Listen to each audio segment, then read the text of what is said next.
يفرحوا وخير مما يجمعون. قال رسول الله صلى الله عليه وسلم كن في الدنيا كأنك غريب أو عابر سابل.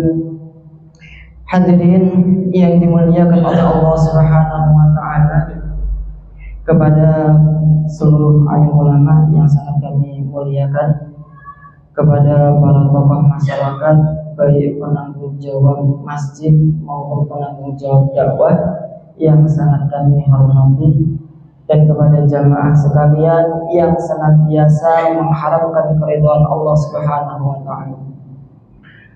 Hadirin yang dimuliakan oleh Allah Subhanahu wa taala, tidaklah Allah Subhanahu wa taala menciptakan anak Adam ini tanpa musuh. Tetapi Allah Subhanahu wa taala menciptakan anak Adam ini, Allah beri kepada dia dua musuh. Musuh yang pertama yaitu musuh dari dalam. Musuh yang kedua adalah musuh dari luar. Musuh yang dari dalam ini namanya nafsu. Innan nafsa la'ammaratun bisu'. Di dalam diri manusia terdapat satu makhluk yang namanya nafsu. Innan nafsa la'ammaratun bisu'. Sesungguhnya nafsu ini mengajak kepada keburukan. Saking hebatnya nafsu ini, saking dahsyatnya nafsu ini, saking kuatnya nafsu ini, sampai-sampai iblis laknatullah alaih pun kalah dengan nafsunya. Siapa yang menghalangi iblis untuk tidak mau taat kepada Allah Subhanahu wa taala? Siapa yang menghalangi iblis untuk tidak mau sujud kepada Nabi Adam? Yang menghalangi iblis bukan iblis yang lain, tetapi iblis itu sendiri. Yang menghalangi adalah nafsu. Yang mana nafsu ini begitu kuat dan tabiatnya nafsu ini mengajak kepada keburukan. Jadi kalau matanya seseorang diajak untuk melihat Al-Quran, baru 3 pojok sudah capek.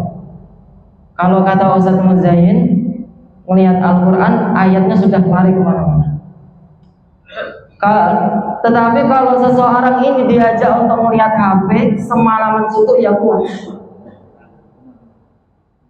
Kalau seseorang mulutnya diajak untuk zikir, baru zikir sebentar aja.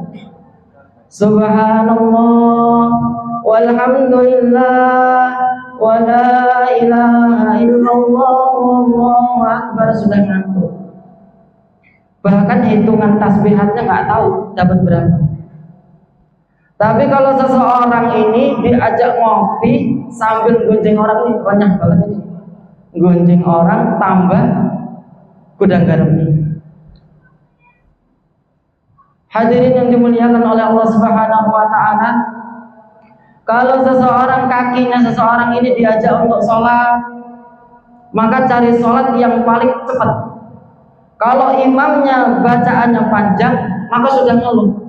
Ini imam nggak tahu apa ya keperluan makmum-makmumnya, sudah ngeluh. Lah inilah nafsu kita yang begitu sulit untuk dikalahkan. Yang kedua ini adalah musuh kita yang dari luar, yaitu syaitan laknatullah alaih.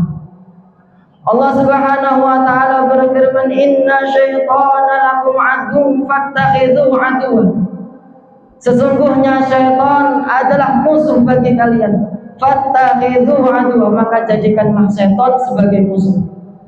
Jadi manusia ini punya musuh yang resmi, dan yang meresmikan Allah Subhanahu wa taala langsung.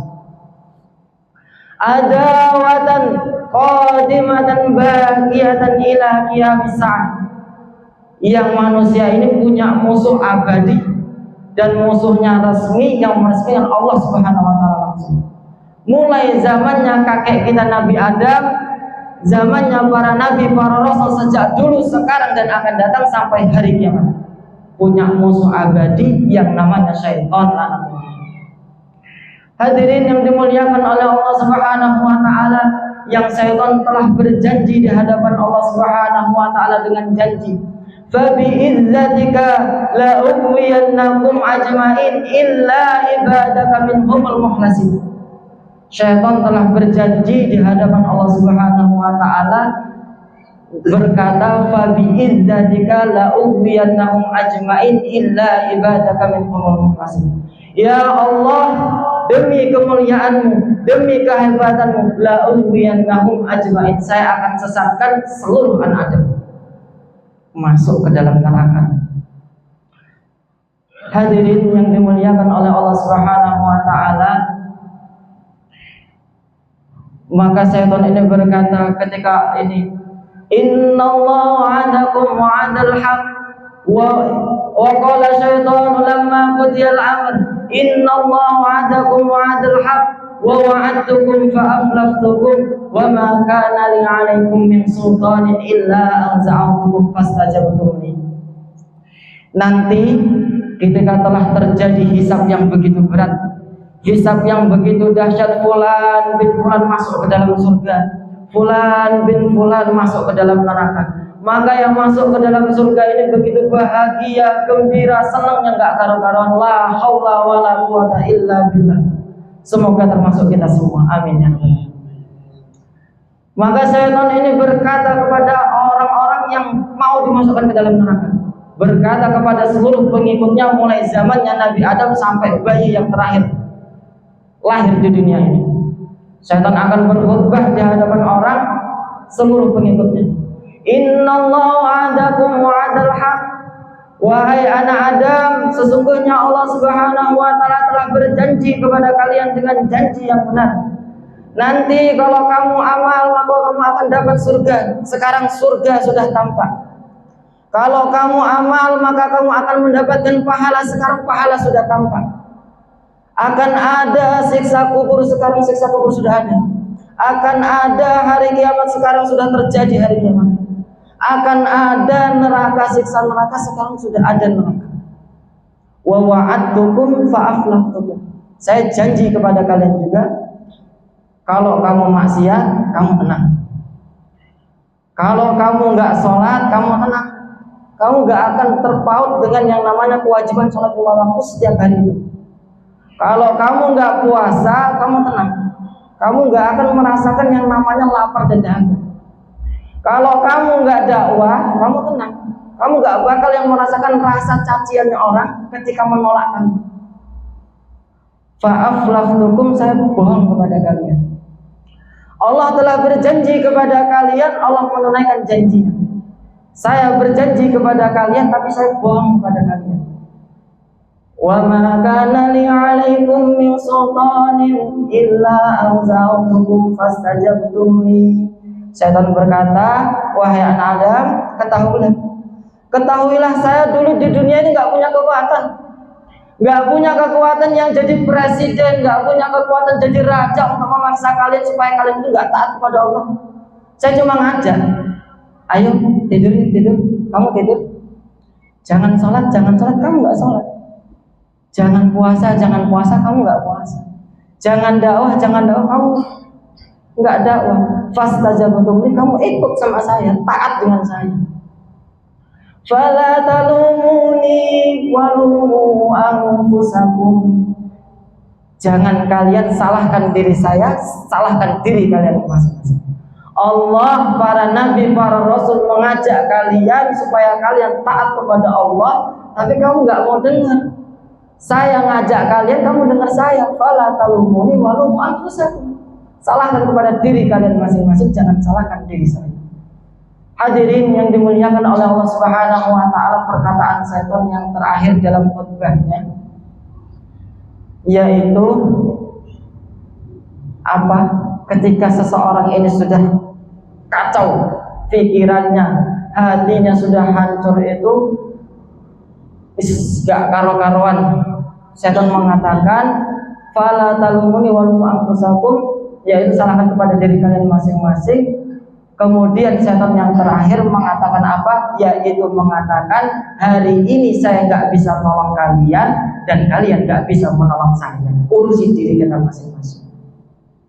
Allah Subhanahu wa taala firmankan dalam Al-Qur'an surat An-Naba pojok terakhir, yang mana orang-orang kafir ini begitu menyesal dengan sesalan yang sedalam-dalamnya. Wa yaqulul kafiru ya laitani kuntu turaban.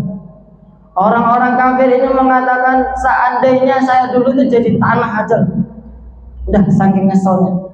Kemudian Allah firmankan di dalam surat Sajadah yang bunyi ayatnya, Rabbana absorna wa sami'na farji'na na'mal soleh. Orang-orang ini mengatakan, orang-orang ahli neraka ini mengatakan, ya Allah, ya Tuhan kami, kembalikanlah kami ini ke dunia. Kami sudah melihat ini semua, kami sudah mendengar ini semua. Farji'na na'mal soleh, ya Allah. Kembalikanlah kami ini ke dunia supaya apa? Supaya beramal soleh. Ingat, mereka minta kembali supaya beramal soleh, bukan mencari harta sebanyak-banyaknya. Ketika tetangganya punya sepeda, dia usaha untuk beli sepeda. Ketika tetangganya beli motor, dia usaha untuk beli motor. Ketika tetangganya beli mobil, dia usaha untuk beli. Bukan itu tujuan. Mereka minta kembali kepada Allah Subhanahu wa taala, dikembalikan ke dunia, farji'na na'mal soleh, untuk beramal soleh. Hadirin yang dimuliakan oleh Allah Subhanahu wa taala. Kemudian permusuhan kita dengan setan ini bukan perkara yang mudah. Ini perkara yang begitu berat. Kenapa begitu berat?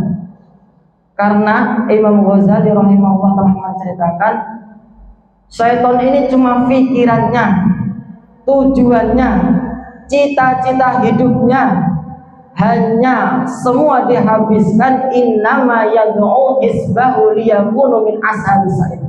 Bagaimana seluruh anak Adam ini masuk ke dalam neraka. Setan ini cuma pikirannya satu, manusia neraka, manusia neraka, manusia neraka. Gak ada setan itu pikiran untuk bisnis, gak ada. Setan itu pikiran untuk bertani, gak ada. Pikirannya setan untuk berternak juga ada. Pikirannya ya cuma satu, bagaimana manusia masuk ke dalam neraka. Hadirin yang dimuliakan oleh Allah Subhanahu wa taala, sedangkan manusia ini pikirannya banyak. Urusannya banyak. Tanggung jawabnya banyak. Kenapa tanggung jawabnya banyak? Belum dia harus menunaikan hak orang tuanya, belum dia harus menunaikan hak istrinya, belum ditambah lagi istrinya suka marah, Masya Allah.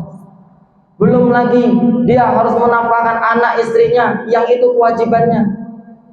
Belum lagi dia ini tubuhnya sering sakit-sakitan, ditambah lagi umurnya nggak terlalu panjang, urusannya banyak manusia.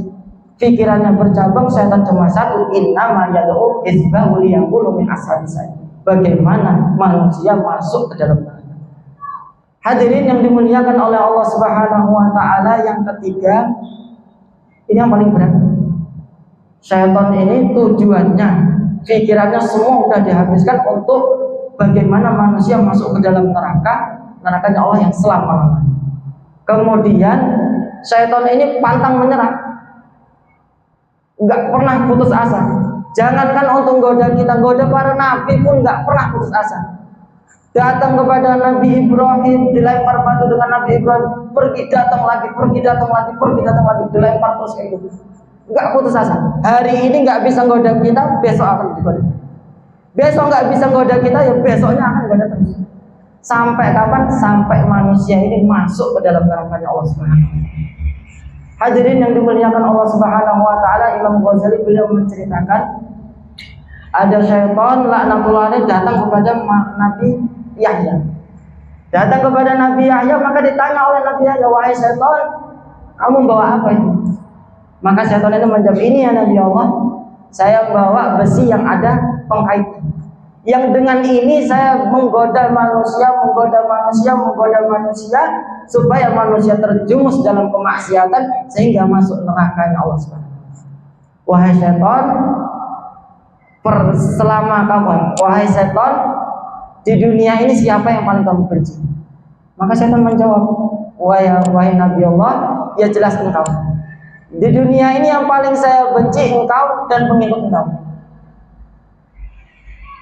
Maka Nabi Yahya tanya lagi, wahai setan, pernah gak kamu selama kamu di dunia ini berhasil menggoda saya? Enggak pernah ya Nabi Allah. Tapi saya enggak putus asa. Saya akan berusaha terus menggoda terus. Walaupun itu pasti gagal, walaupun itu enggak berhasil, tapi saya tetap terus menggoda terus. Maka setan ini berkata, dulu saya pernah sedikit agak berhasil, nggak berhasil, cuma sedikit agak berhasil. Kapan itu? Ketika Tuhan makan, kemudian saya datang kepada Tuhan. Saya datang kepada Tuhan, ayo makannya tambahin lagi, makannya tambahin. Akhirnya Tuhan makan tambahin lagi, kenyang sampai kenyang, sehingga Tuhan melaksanakan sholat tahajud nggak sesemangat seperti hari-hari yang lalu. Maka Nabi Yahya berkata kepada syaitan, bersumpah kepada Allah Subhanahu wa taala, ya Allah, demi Allah, mulai hari ini sampai saya meninggal dunia nggak bakal yang namanya saya makan sampai kenyang. Tapi syaitan nggak putus asa di situ, nggak gentar dengan perkataannya Nabi Yahya. Syaitan juga bersumpah kepada Allah, ya Allah, demi Allah, mulai hari ini sampai saya nggak ada di sini lagi di dunia ini, saya nggak akan ngasih bocoran kepada engkau lagi selama. Nggak putus asa kepada Nabi itu nggak. Coba gimana coba dengan kita? Dengan Nabi nggak putus asa, apalagi dengan kita. Yang kita mungkin sholat cuma ketika lagi butuh. Kita puasa yang itu ketika pingin. Ketika itu yang kita jarang mengingat Allah Subhanahu wa taala, dalam satu hari itu sedikit ingatnya Allah Subhanahu wa taala. Merengek-rengek berdoa kepada Allah itu sedikit.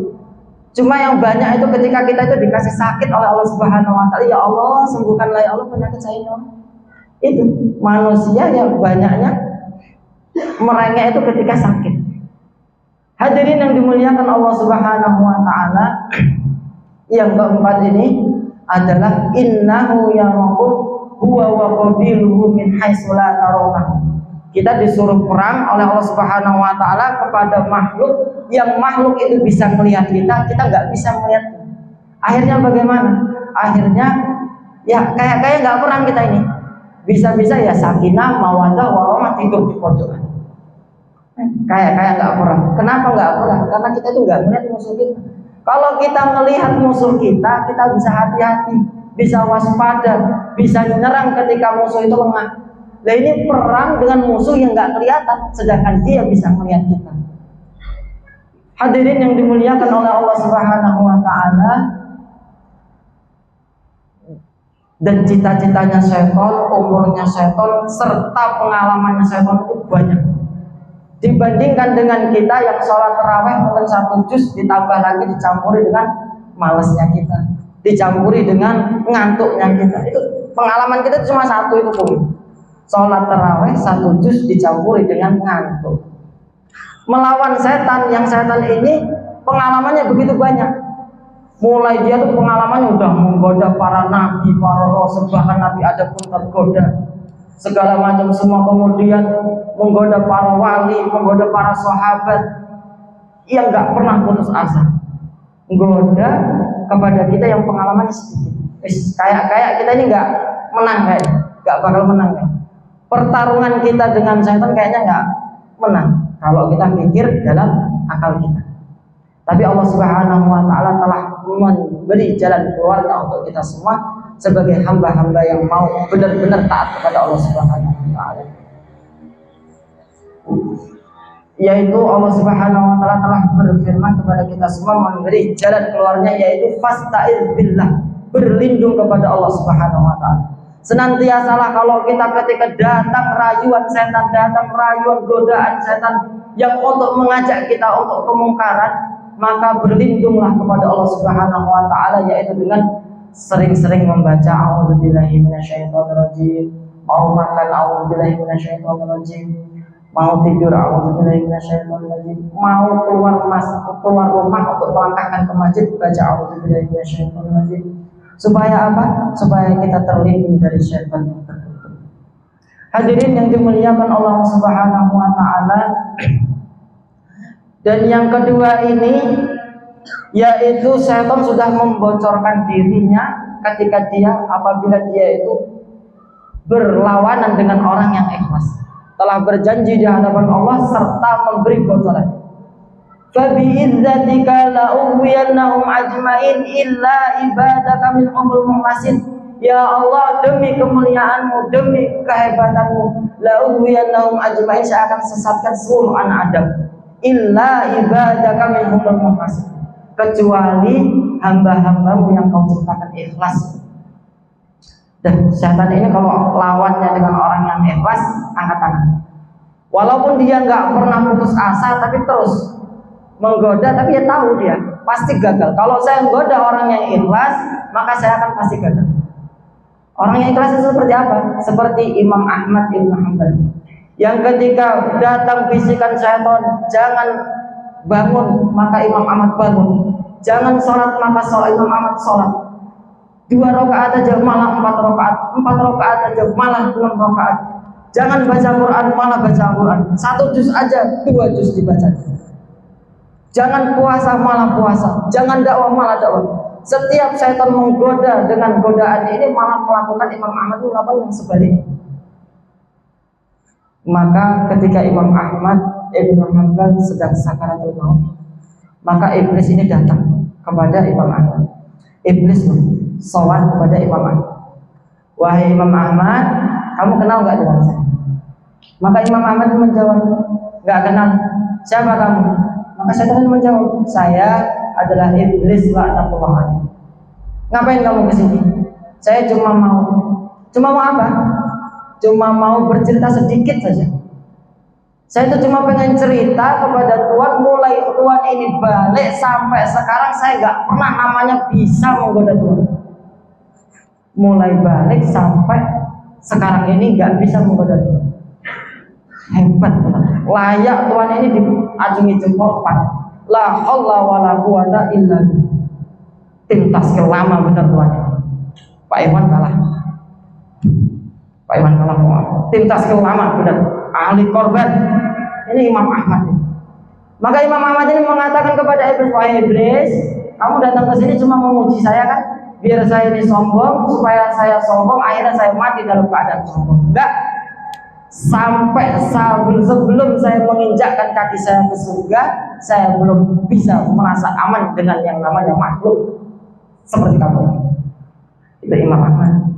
Kalau orang yang nggak ikhlas, ya kayak kita ini, baru dakwah sebentar, sekali dakwah sekali, datang ke tempat teman kita, tok, assalamualaikum, waalaikumsalam.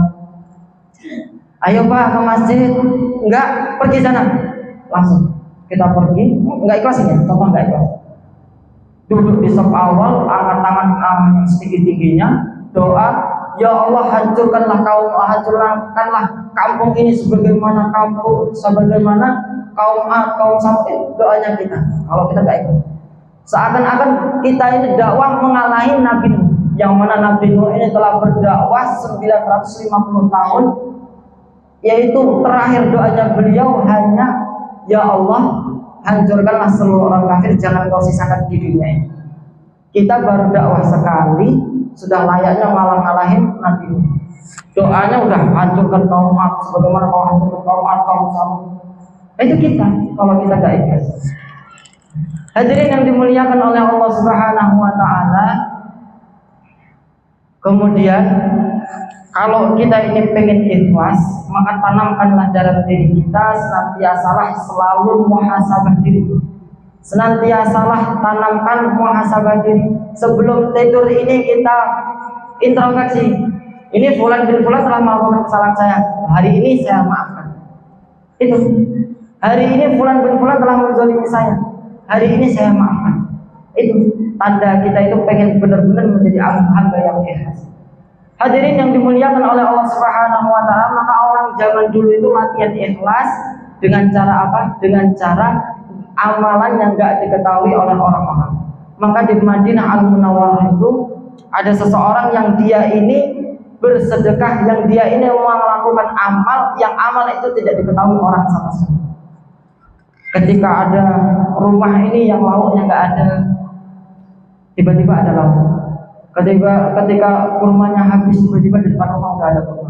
Ketika seseorang ini gandumnya habis, tiba-tiba depan rumah ada gandum. Ketika seseorang ini dia memiliki baju yang sudah robek, tiba-tiba sudah ada baju di depan rumah.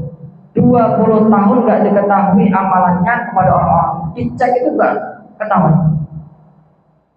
Kemudian cucunya Nabi ini yang namanya Habib Ali Zainal Abidin, beliau wafat.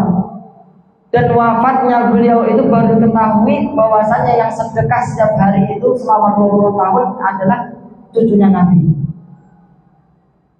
Hadirin yang dimuliakan oleh Allah Subhanahu wa taala, yang memang beliau ini punya amalan setiap harinya sholat 1000 rakaat. Setiap harinya sholat 1000 rakaat. Ini cucunya Nabi.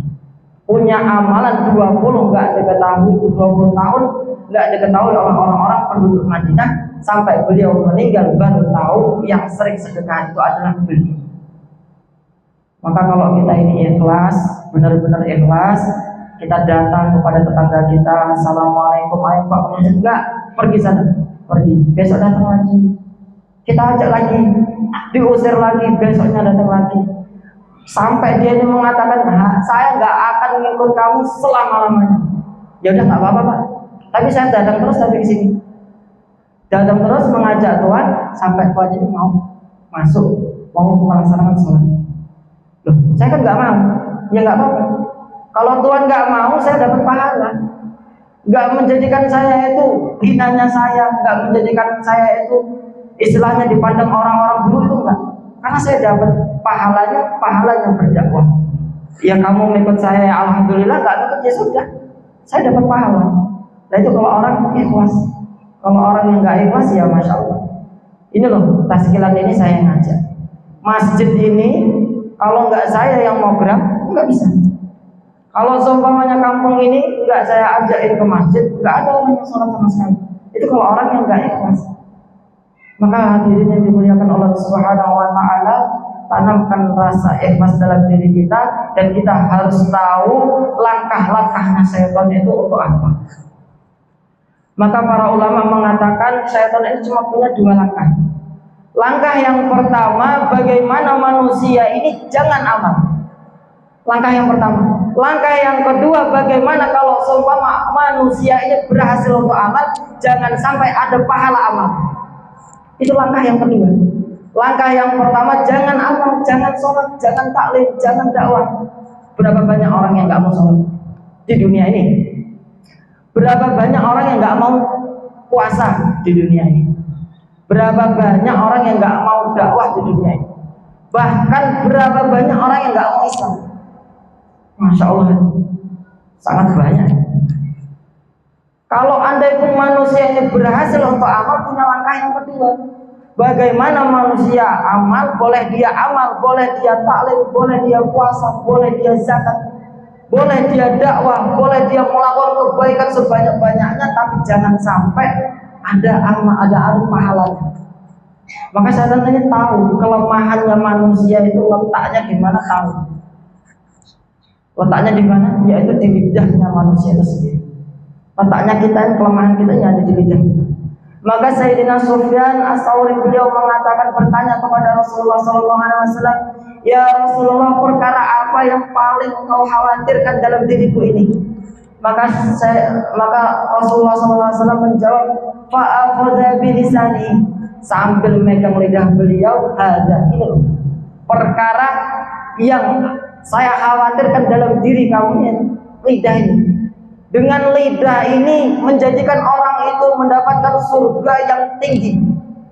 Dengan lidah juga menjadikan orang itu terjerumus masuk ke dalam neraka, fit darkil asfali minan nar, sampai keraknya neraka. Kelemahannya ada di mana? Ada di lidah. Maka Imam Nawawi Al-Bajali menukil dari perkataannya Imam Ghazali, tarkul ma'asim asyaddu min fi'lil ibadah. Meninggalkan perkara maksiat, meninggalkan perkara sia-sia itu lebih berat daripada mengerjakan sholat atau mengerjakan ibadah. Sekarang yang mengerjakan sholat semalaman suntuk banyak. Bahkan di Tembulu itu ada orang yang umurnya sudah 70 tahun, posisi berdirinya tidak nggak sempurna, dalam keadaan bungkuk, sholat tarawih 30 juz. Itu berarti menunjukkan banyak orang yang bisa melakukan itu. Itu yang bungkuk. Nah, yang kita ini colok mati. Banyak yang bisa melakukan.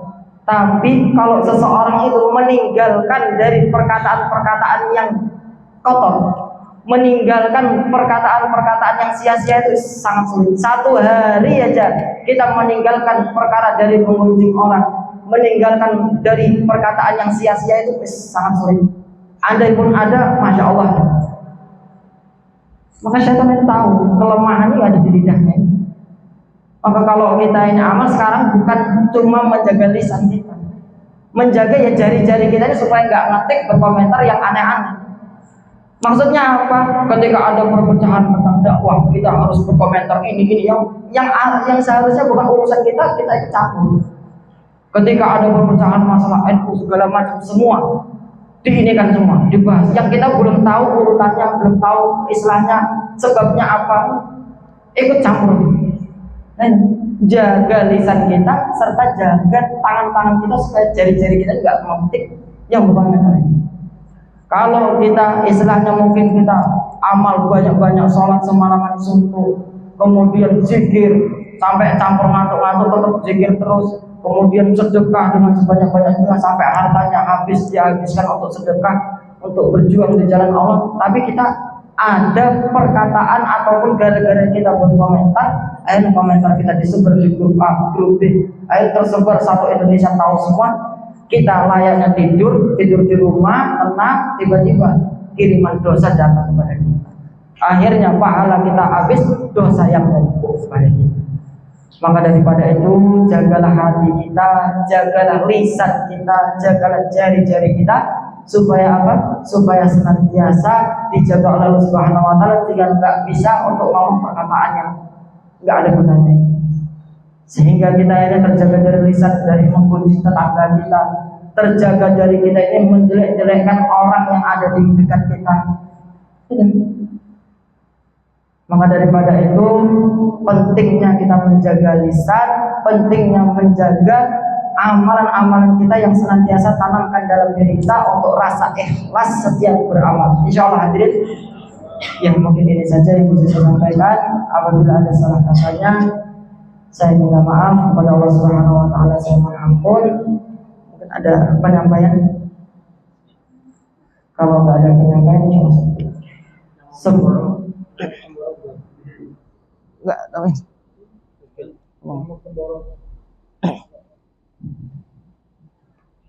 Alhamdulillah, kita sama-sama dengarkan. Nanti kita malam